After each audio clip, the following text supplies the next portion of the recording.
Today, designers, I'd like you to work on a creativity exercise that involves picking something in the room. You can pick anything you want and redesign it for another purpose. Maybe you start with a stapler, for example, and then decide that this could be used for left-handed Whismo.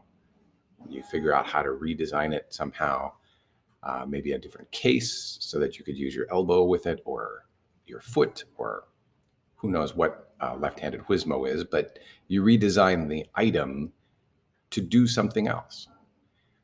So look around, see what could inspire you to create a different product. And remember, with these creativity exercises, it's a 5-minute exercise, maximum 10 minutes. It really shouldn't take your whole period ever to do one of these creativity exercises, or you should stop and go on and do something else. Maybe come back when you're feeling a little more juiced up.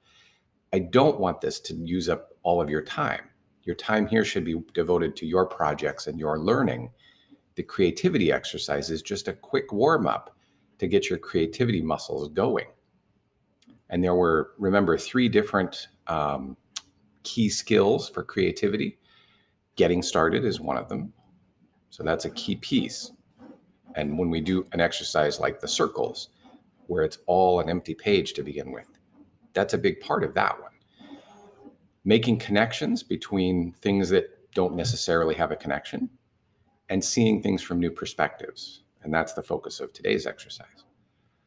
And these exercises are just to stretch those skills a little bit, to practice that. So please don't make them take your whole period, because that kind of defeats the purpose of the exercise. It should be a quick ramp up and then move on. And if you're not feeling inspired at a particular moment, come back and try again, maybe toward the end of the period, or maybe in the middle, take a 5-minute break. So don't let it consume your whole period. That's really not the point.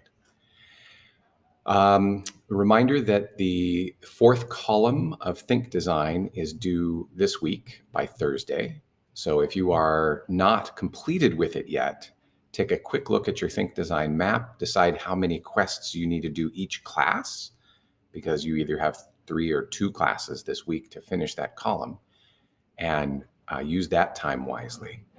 Again, the Think Design ones are not intended to take huge amounts of time. They should take a small chunk of each class that you do one, so that you're not spending enormous amounts of time on Think Design either. And if you have any questions or want to talk about concerns about the class, let me know. We have 10 weeks left, so keep that in mind as you're thinking about your project, your planning. Maybe sit down and timeline out what you're needing to do before the end of the semester. It feels like there's lots left, but really from here on, the time is going to start going quickly, because it looks on the calendar like we have 2.5 months to go. And yeah, we do, but we also have big chunks of time that are going to be breaks.